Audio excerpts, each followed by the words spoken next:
অনেকেই বলেন বাংলাদেশ স্থিতিশীল হইতেছে না। কেন হইতেছে না?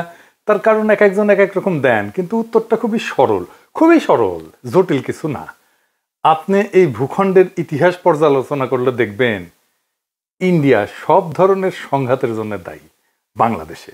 এখন অনেকে কইবেন, দাদা আপনি কিছু হইলে ইন্ডিয়ারে ঠাইনা আনেন, দরকার থাকুক বা না থাকুক। কথাটা শুনে দেখেন, যে জিনিসটা বাংলাদেশকে অশান্ত কইরা রাখছে, আসলে মূল ব্যাপার, একদম মূল ব্যাপার, সেটা হইতেছে বাংলাদেশকে ইন্ডিয়া কি দেখতে চায় আর বাংলাদেশ কি হয়ে উঠতে চায়। এই দুয়ের দ্বন্দ্ব বাংলাদেশকে অশান্ত করে রাখছে। এইটা যতদিন ফয়সালা না হবে ততদিন এই অশান্তি যাবে না। বাংলাদেশে ইন্ডিয়া আসলে কি চায় আর কিভাবে চায়, এই দুইটা প্রশ্নের উপরে নির্ভর করতেছে আপনার বোঝাপড়া বাংলাদেশ কেন অশান্ত থাকতেছে আর কেনই বা খুব সহসা এই অশান্তি থেকে স্থিতিশীল হওয়ার সম্ভাবনা নাই। কেউ কিছু মনে করেন না, আমার এই কথা শুনে আবার কেউ হতাশ হয়ে যায় না, কিন্তু এটা বাস্তবতাকে মোকাবেলা করাটা ভালো। এই দুইটা প্রশ্নের ফয়সালা করেন, বাংলাদেশ শান্ত হবে, স্থিতিশীল হবে। এই জন্য এই দুইটা প্রশ্নের উত্তর সমস্ত রাজনৈতিক দলকে দিতে হবে। সেটা হইতেছে ইন্ডিয়া প্রশ্নে, ইন্ডিয়ান নীতির প্রশ্নে আপনার অবস্থানটা কি, এটাতে পরিষ্কার করতে হবে। আপনি কি জানেন কিনা ইন্ডিয়া আসলে কি চায় বাংলাদেশে? আসেন একটু বুঝে দেখি বাংলাদেশে ইন্ডিয়া কি চায়। ইন্ডিয়া সেটাই চায় যা হাসিনা তারে দিচ্ছে, সোজা হিসাব। আর বাংলাদেশে হাসিনার মতো একটা সরকার চায়, যে বাংলাদেশের নানা ইনস্টিটিউশনের মাধ্যমে বাংলাদেশকে একটা ভারতের অধীনস্থ করজ রাজ্য হিসেবে টিকায় রাখবে। রাষ্ট্র হিসেবে না, একটা রাজ্য হিসেবে। সেখানে নাগরিকরা ভোট দিতে পারবে না, রাষ্ট্রে কোনো ইনস্টিটিউট বা প্রতিষ্ঠান থাকবে না, আদালত থাকবে না, থাকলেও সেটা আজ্ঞাবহ, নির্বাচন কমিশন থাকবে না, থাকলেও সেটা আজ্ঞাবহ, যা বলবে সেটাই করবে, পুলিশিং থাকবে না। পুলিশিং মানে হবে ধরো, পিটো, মারো, খাও, ঘুষ খাও, এটাই হবে পুলিশিং। ব্যুরোক্রেসি থাকবে না। মানে একটা রাষ্ট্র হয়ে ওঠার জন্য যা যা দরকার তার কিছুই থাকবে না। সিভিল সোসাইটি থাকবে না, মিডিয়া থাকবে না স্বাধীন, এমনকি পেঁয়াজও তুমি উৎপাদন করতে পারবে না, করলেও আমদানি করতে হবে। তোমার দেশে ডাক্তারি বলে কিছু থাকবে না, তোমার রোগ হইলে চিকিৎসার জন্য ইন্ডিয়া যেতে হবে। আপনার দেশের জুই নারকেল তেল বিক্রি হবে না, যতই ভালো কোয়ালিটি হোক না কেন, প্যারাসুট চলবে। আপনার চাকরি হবে না বাংলাদেশে, এক্সিকিউটিভ আসবে ইন্ডিয়া থেকে। বিয়ার বাজার, ঈদের বাজার আপনি করতে যাবেন ইন্ডিয়ায়, ঈদ করবেন কিন্তু গরু কোরবানি দিতে পারবেন না। সি আপনি এত খারাপ, রক্ত পিপাসু, গরু কোরবানি দিতেছেন, পশুপ্রেমিক হয়ে যাবে সবাই। আপনি পায়জামা পাঞ্জাবি টুপি পরতে পারবেন না, আপনি মাদ্রাসায় বাচ্চাকে পড়াইতে পারবেন না, আপনার মসজিদে ঢুকে পেটানো হবে। ফিলিস্তিনের আল আকসা মসজিদের মতো আপনার বাইতুল মোকাররমের চারপাশে থাকবে পুলিশের ঘেরাও, আপনাকে কাঁটাতারে ঘিরে রাখা হবে, তারপরেও নিয়ম করে আপনাকে মাইরা কাঁটাতারে ঝুলাই রাখা হবে বর্ডারে। আপনার নদীতে পানি আসবে না, কারণ সব নদীতে বাদ দিয়ে রাখবে আন্তর্জাতিক আইন অমান্য কইরা। বর্ষা আবার ভালোবেসে বাদ খুলে দিবে, বাসায় দিবে। আপনি চাষের পানি পাবেন না, ফসল ফলাইতে পারবেন না, নদী শুকায় যাবে, হাহাকার হবে, পানির স্তর নিচে নেমে যাবে। আপনি পাম্প বসায় পানি তুলবেন, এই কাজ করতে গিয়ে আপনি ভূগর্ভস্থ পানিতে মারণ বিষ আর্সেনিক মিশাই দেবেন। সেই আর্সেনিক আপনার জীবনী শক্তি পলে পলে নিঃশেষ করে দেবে। আপনার শিক্ষা প্রতিষ্ঠানগুলো ধ্বংস হবে, লেখাপড়া হবে না, আপনাকে পিটায় মেরে ফেলা হবে সারা রাত, কারণ আপনি 5 ওয়াক্ত নামাজ পড়েন। আপনি আওয়ামী লীগ করেন, ছাত্রলীগ করছেন, এটাই আপনার যোগ্যতা। এই যোগ্যতা বলে যে কয়টা সরকারি চাকরি তার সিংহভাগ আপনি নিয়ে নেবেন। আপনারে পড়ানো হবে আপনি আসলে অখণ্ড ভারতের অংশ। আপনি জানবেন মুসলমানরা আসলে বহিরাগত। আপনি কথা বলবেন, আপনাকে জেলে নেওয়া হবে, পিটানো হবে, ক্রস ফায়ারে মেরে ফেলা হবে, দেশ ছাড়া করা হবে, পেটের নাড়ি ভুড়ি বের করে সিমেন্টের স্ল্যাব বেঁধে নদীতে ডুবাই দেওয়া হবে, কোনোদিন আপনারে খুঁজে পাওয়া যাবে না। চলন্ত ট্রেনের নিচে ফেলে দেওয়া হবে হাত পা ব্যাংটা, নয়তো আয়নাঘরে বন্দি রাখা হবে বছরের পর বছর। এই আয়নাঘর আর কোথাও না, আপনার ক্যান্টনমেন্টের মধ্যে। সবাই জানে, সব জেনারেল জানে, তারপরে ওইটা চলবে।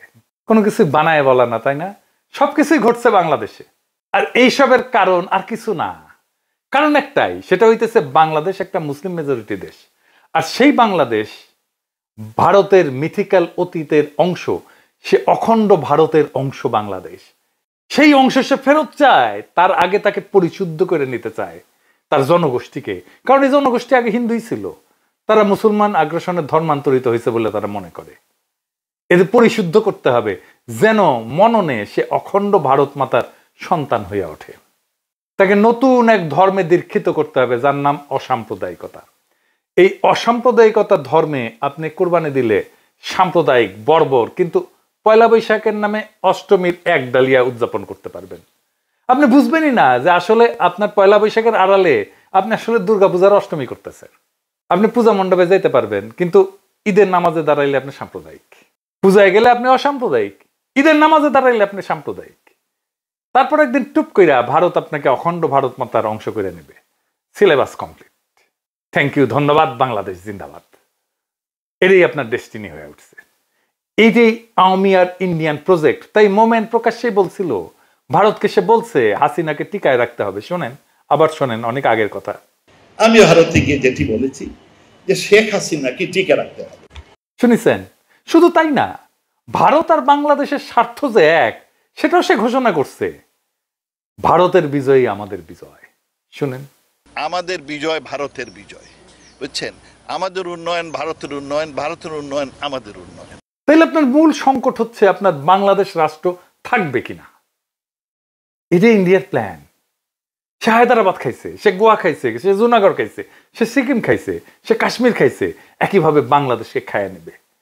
সে তার অখণ্ড ভারতকে সম্পূর্ণ করবে, যেটা তার স্বপ্নে আছে, যেটা তার সংসদ ভবনে লাগাইছে, অখণ্ড ভারত। তাই বাংলাদেশের সার্বভৌমত্বের সংকট আপনার প্রধান সংকট। আপনার প্রধান আশঙ্কা মহাভারতে বিলীন হয়ে যাওয়ার আশঙ্কা। এই আশঙ্কাকে আমরা আসলে কিভাবে মোকাবেলা করব? এখন প্রথমত আমাদের দেশের ভিতর একটা শক্তিশালী জাতীয় ঐক্য লাগবে। সেই জাতীয় ঐক্যের সম্ভাবনাকে সবসময় ধ্বংস করে দেয় ইন্ডিয়ানরা। আমি কাউকে উদ্দেশ্য করে বলতেছি না, কিন্তু আপনারা দেখছেন বৃহত্তর জাতীয় ঐক্য কারা নষ্ট করছে, যেটা 5ই আগস্টে তৈরি হয়েছিল, জুলাই আগস্ট বিপ্লবে তৈরি হয়েছিল। জাতির যে আকাঙ্ক্ষা কারা কিভাবে ধ্বংস করছে সেটা আপনারা দেখছেন। 2 নম্বর হতেছে রাষ্ট্রের প্রতিষ্ঠানগুলো পুনর্নির্মাণ করতে হবে, যেগুলো হাসিনা ভেঙে দিয়ে গেছে, যেটাকে সংস্কার বলতেছে প্রফেসর ইউনূসের সরকার। তার ফলে রাষ্ট্রের প্রতিষ্ঠানগুলো যে ধ্বংস করছে হাসিনা, তা পুনর্গঠিত হবে সংস্কার করলে। এই জন্য এত সংস্কার সংস্কার সংস্কার সংস্কার শোনা হচ্ছে। কোন সংস্কার করতে দিতে চাচ্ছে না কারা আপনারা জানেন? আপনারা দেখতেছেন সংস্কার করতে যে নির্বাচনে দেরি হইলে বাধা দিবে বিএনপি। এই বছরই নাকি সংস্কার সম্ভব, দিল্লি স্টারে মাহফুজ আনাম কইছে। কই থেকে আসছে? দিল্লি স্টারে মাহফুজ আনাম যখন লেখে, এটা কই থেকে আসে? এটা দিল্লি থেকে আসে। দিল্লি থেকে কয়া দেয়, মাহফুজ আনাম লিখে দেয়, চেপে দেয়।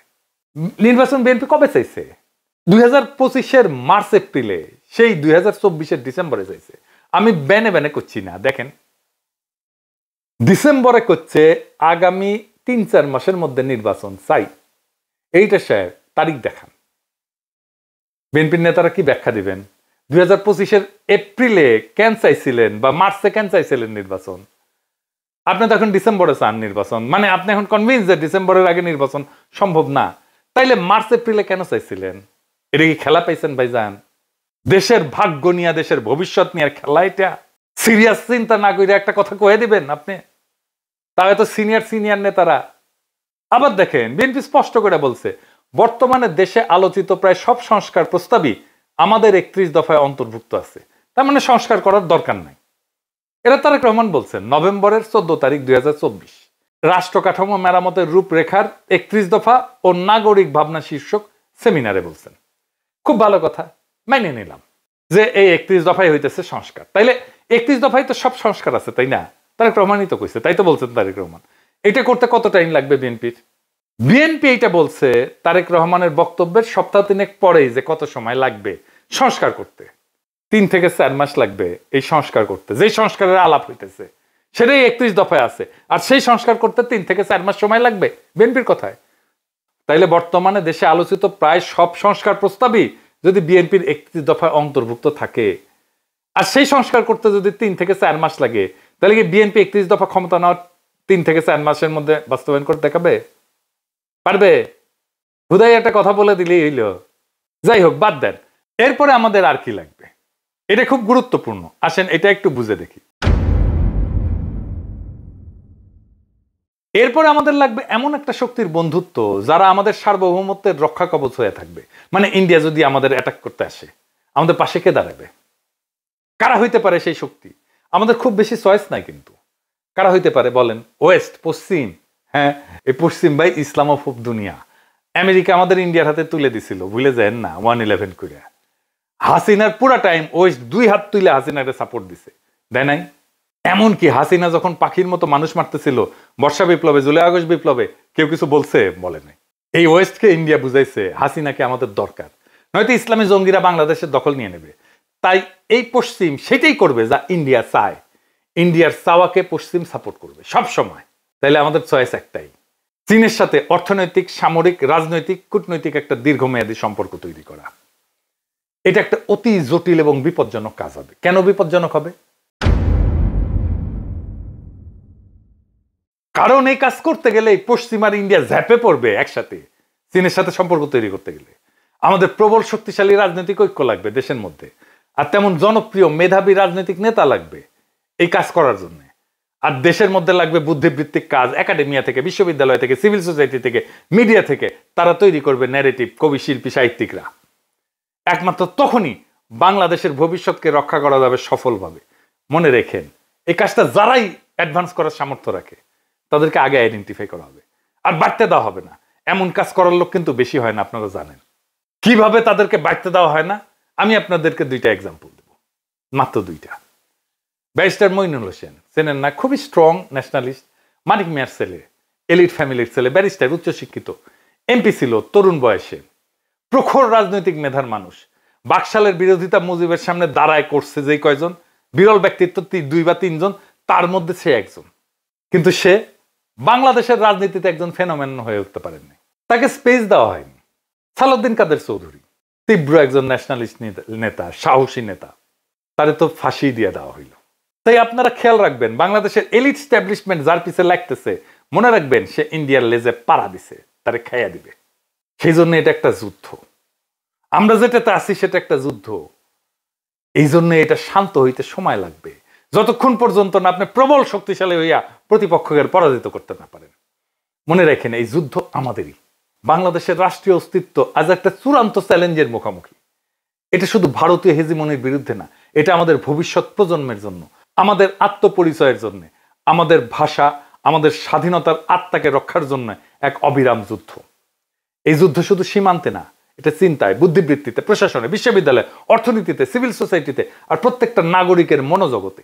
ভারত চায় বাংলাদেশকে একটা পরাধীন করদ রাজ্যে রূপান্তর করতে, তারে খাইয়া ফেলতে, যেখানে আপনি থাকবেন কিন্তু আপনার নাগরিকত্ব থাকবে না, যেখানে আপনার ভূখণ্ড থাকবে কিন্তু রাষ্ট্র থাকবে না। এই যুদ্ধের এক পাশে ভারত, তার গোয়েন্দা সংস্থা, দালাল রাজনৈতিক দল, তার পোষা মিডিয়া, সিভিল সোসাইটি, আর অন্য পাশে আমরা বাংলাদেশের মানুষ, যাদের কাছে এই ভূমি শুধু মাটি না, এটা আত্মমর্যাদা পরীক্ষার ময়দান। ভারতের বিরুদ্ধে এই লড়াই কোনো সামান্য কূটনৈতিক সমস্যা না, এটা একটা মহাকাব্যিক সংগ্রাম, যেখানে জয় পরাজয় শুধু রাষ্ট্রের ব্যাপার না, এটা আত্মারও ব্যাপার। এই যুদ্ধে জেতার জন্য দরকার জাতীয় ঐক্য, প্রাতিষ্ঠানিক সংস্কার এবং ভবিষ্যতের কূটনৈতিক রণকৌশল। দরকার চীনের সঙ্গে সাহসী জোট, দরকার একজন মেধাবী, অকুতোভয় নেতা, যিনি জাতিকে নিয়ে যেতে পারবেন সেই অনিবার্য সংগ্রামের শেষ প্রান্তে। দরকার জাগ্রত একাডেমিয়া আর নির্ভীক বুদ্ধিবৃত্তিক নেতৃত্ব, যারা ইতিহাসের দায় বুঝে আজকের প্রজন্মকে বুঝাতে পারবে আপনার আত্মপরিচয় আজকে আগ্রাসনবাদী ভারতের টার্গেট। মনে রেখেন, ভারত কখনো আপনাকে রাষ্ট্র হিসাবে মানেনি, মনে করছে সে আপনার হারানো অঙ্গ। এই অঙ্গ যে আবার জায়গা উঠছে, নিজের পরিচয় দাবি করছে, এটাই তাদের ভয়। তাই তারা হাসিনার বদলে আর একটা পুতুল সরকার আনতে চায়, যাতে বাংলাদেশ আর কখনো মাথা তুলে না দাঁড়াইতে পারে। কিন্তু ইতিহাসের চাকা ঘুরছে। আজ প্রশ্ন একটাই, আপনি কি এই চক্রান্তের বিরুদ্ধে দাঁড়াতে প্রস্তুত? আপনি কি আপনার স্বাধীনতা, আপনার ধর্মীয় অধিকার, আপনার আত্মপরিচয়, আপনার ভাষা আর আপনার স্বপ্নের বাংলাদেশকে রক্ষা করতে চান? তাহলে এই যুদ্ধ আপনারও। এই যুদ্ধ শুধু নির্বাচন বা সংস্কার নিয়ে না, এটা একটা জাতির আত্মার অস্তিত্ব রক্ষার লড়াই। আপনি যদি এই যুদ্ধে অংশ না নেন, তাহলে একদিন জেগে উঠবেন সেই রাষ্ট্রহীন, আত্মাহীন ভূখণ্ডে, যার নাম একদিন ছিল বাংলাদেশ। এখনো সময় আছে, জায়গা ওঠেন, সংগঠিত হন, কারণ এইবার না পারলে আর কোনোবার আমরা পারবো না। বাংলাদেশ বাঁচলে আপনি থাকবেন, বাংলাদেশ গেলে শুধু আপনি, বাংলাদেশ গেলে আপনি শুধু নামে থাকবেন, নাগরিক থাকবেন না। এটা আপনার যুদ্ধ, এটা আপনার সময়, এটা আপনার নিয়তি রচনা করার শেষ সুযোগ। আসেন আমরা আগে যাই সেই ইস্পাত কঠিন ঐক্য গইরা, সেই ইতিহাস রচনা করতে, সেই অনিবার্য বিজয়ের পথে। ইতিহাস অপেক্ষা করতেছে। ইনকিলাব জিন্দাবাদ।